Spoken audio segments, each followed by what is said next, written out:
Hi students அனைவருக்கும் வணக்கம். நம்ம இந்த இடத்துல என்ன பார்க்க போறோம் அப்படின்னா 11th standard physics quarterly exam original question paper plus வந்து ப்ரீவியஸ் இயர் கொஸ்டின் பேப்பர் தான் பார்க்க போகிறோம். Government official question paper. So அதுக்கு முன்னாடி நீங்கள் என்ன நம்ம சேனலை சப்ஸ்கிரைப் பண்ணாமல் தான் சப்ஸ்கிரைப் பண்ணுறேங்க. நிறைய ஸ்டூடெண்ட்ஸ் வந்து லைக் பண்ணாமல் பார்க்குறீங்க. ஸோ ஒரு லைக் பண்ணிவிட்டு கண்டினியூ பண்ணுங்கள்.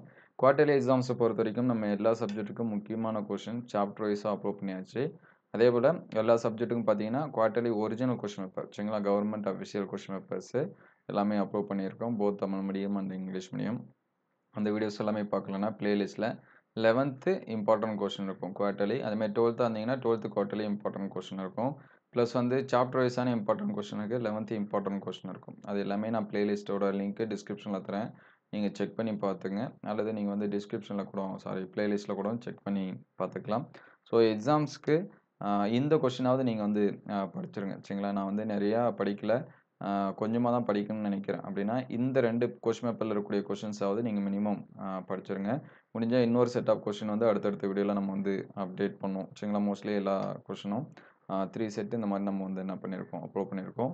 ஸோ இதில் இருக்கக்கூடிய 2 மார்க்ஸை வந்து நோட் பண்ணி வச்சுங்க. ஸோ என்னென்ன 2 மார்க்ஸ் கேட்டிருக்காங்க அப்படின்னு சொல்லிட்டு பாருங்கள். இந்த ஆம்பியர் வரையறலாம் எப்பயுமே கேட்கக்கூடிய கொஸ்டின், ஸ்கேலார் வெக்டார் வேறுபாடு இது எல்லாமே. அதுக்கடுத்து நிறை மையம் வரையறு. அதுக்கடுத்து கம்பல்சரி கொஸ்டின் பாருங்கள் சரிங்களா.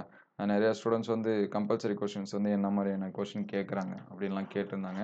ஸோ இது கம்பல்சரி கொஸ்டின், இதை வந்து மார்க் பண்ணி வச்சுங்க. ஸோ 2022 கேட்ட கொஸ்டினோட கொஸ்டின் பேப்பர் இது. குவார்ட்டர்லி பொறுத்த வரைக்கும் எப்பயுமே இம்பார்ட்டன்ட் கொஸ்டின் தான் கேட்பாங்க சரிங்களா, எக்ஸாமை பொறுத்த வரைக்கும். ஸோ ஏன்னா அதில் இருக்கக்கூடிய கொஸ்டின் பப்ளிக் எக்ஸாம்ஸில் வருமா அப்படின்னு சொல்லிட்டு இருக்கிறதுக்காக. ஸோ இது வந்து இந்த 2 மார்க்ஸ் வந்து என்ன பண்ணி வச்சுங்க, மார்க் பண்ணி வச்சுங்க. இதில் ஆற்றல் மாறா விதி இந்த மாதிரியான கொஸ்டின்ஸ் எல்லாமே இம்பார்ட்டன்ஸ் கொடுத்து படிச்சிருங்க. அதுக்கடுத்து பார்த்தீங்கன்னா அந்த 21 ஒரு பளுதூக்குபவர் 250 கிலோ நிறையை 5000 எண் விசையால் 50 m உயரத்திற்கு தூக்குகிறார். பளுதூக்குபவரால் செய்யப்பட்ட வேலை என்ன அப்படிங்கிறது, இந்த நியூட்டனோட இயற்பியல் விதி இதெல்லாமே மார்க் பண்ணி வச்சுங்க. ஸோ அல்லது ஸ்க்ரீன்ஷாட் எடுத்து சேவ் பண்ணி வச்சுங்க.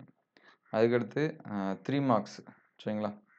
இந்த பரிணாம பகுப்பாய்வு நரம்புகள்லாம் நிறைய டைம் நீங்கள் மிட்டம் இந்த மாதிரி எக்ஸாம்ஸில் கூட பார்த்துருக்கலாம். அதே போல் இந்த முக்கிய எண்ணூறு கணக்கிடுவதன் ஏதேனும் 3 விதி இதெல்லாமே கேட்கக்கூடியது. லாமியின் தேற்றம் இதுவும் அடிக்கடி கேட்கக்கூடியது.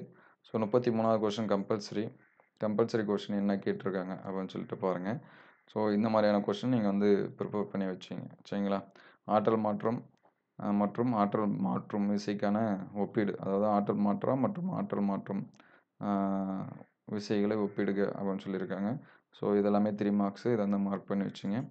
ஸோ 2வது செட் ஆஃப் கொஸ்டினில் இருக்கக்கூடிய 3 மார்க் இந்த நியூட்டனின் விதி, நேர்கோட்டு திசைவேகத்திற்கும் கோண திசைவேகத்திற்கும் உள்ள வேறுபாடு இதெல்லாம் திருப்பி திருப்பி கேட்கக்கூடியது.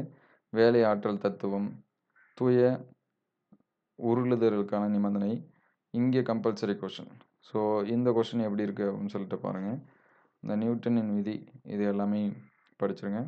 இந்த 29 பாருங்கள், ரிப்பீட்டட் கொஸ்டின். இந்த கொஸ்டின் பேப்பர்லையும் இருக்குது. இதில் 31 இருக்குது. இதில் பார்த்தீங்கன்னா 29 இருக்குது. ஸோ இதிலே பார்த்தீங்கன்னா ஒரு 2-3 கொஸ்டின் வந்து ரிப்பீட்டட் இருக்குது.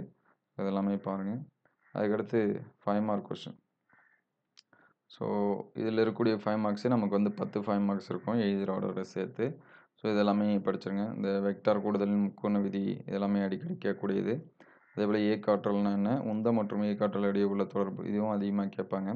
இந்த வளைவுச்சாலைகளில் வெளி விளிம்பு உயர்த்தப்பட்டிருப்பின் நோக்கம் என்ன, விளக்குக இதெல்லாமே கேட்கக்கூடியது தான். ஸ்கேலார் மற்றும் வெக்டார் வரையறை, வெக்டாரோட பெருக்கல் பண்பு. ஸோ இந்த 5 மார்க்ஸ் எல்லாமே ரொம்ப ரொம்ப முக்கியமான 5 மார்க்ஸ், இது வந்து படிச்சிருங்க. ஸோ இந்த கொஸ்டின் பேப்பரில் இருக்கக்கூடிய 5 மார்க்ஸ் பார்ப்போம். செங்குத்து அச்சு தேற்றத்தை கூறி நிரூபி, தனி ஊசலின் அலைவு நேரத்திற்கான கோவை. அதே போல் அந்த இங்கே பாருங்கள், நம்ம சொன்ன மாதிரி வளைவுச்சாலையில் அந்த கொஸ்டின் இருக்குது, இந்த கொஸ்டின் பேப்பர்லேயும் இருக்குது. அதே போல் நியூட்டனோட 3 விதி, இந்த வேலை ஆற்றல் தத்துவத்தை கூறி அதற்கு ஏதாவது 3 உதாரணம், இதுவும் ரிப்பீட்டட் கொஸ்டின். ஸோ இங்கே 5 மார்க்ஸே பார்த்தீங்கன்னா ஒரு 2-3 கொஸ்டின்ஸ் வந்து என்ன இருக்குது, ரிப்பீட் ஆகிருக்கு. ஸோ ரிப்பீட்டட் கொஸ்டின் படித்தாலே நமக்கு வந்து 20 to 25 மார்க் கொஸ்டின்ஸ் வரும். ஸோ இந்த கொஸ்டின்ஸ் எல்லாமே இம்பார்ட்டன்ஸ் கொடுத்து படிச்சிருங்க. பிடிஎஃப் வேணுங்கிற ஸ்டூடெண்ட்ஸ் வந்து ஸ்க்ரீன்ஷாட் எடுத்து சேவ் பண்ணி வச்சுங்க. இந்த கொஸ்டின்ஸ் எந்த அளவுக்கு ஹெல்ப்ஃபுல்லாக இருக்குது அப்படிங்கிறத கமெண்ட் பண்ணுங்கள். இந்த வீடியோ உங்களுக்கு பயனுள்ளதாக இருந்துச்சு அப்படின்னா உங்கள் நண்பர்களுக்கு ஷேர் பண்ணுங்கள். உங்களுக்கு வேறு எந்த சப்ஜெக்ட் கொஷின்ஸ் வேணும் அப்படிங்கிறதையும் கமெண்ட் பண்ணுங்கள். அதை அடுத்தடுத்த வீடியோவில் நம்ம அப்டேட் பண்ணுவோம். தேங்க்யூ ஃபார் வாட்சிங்.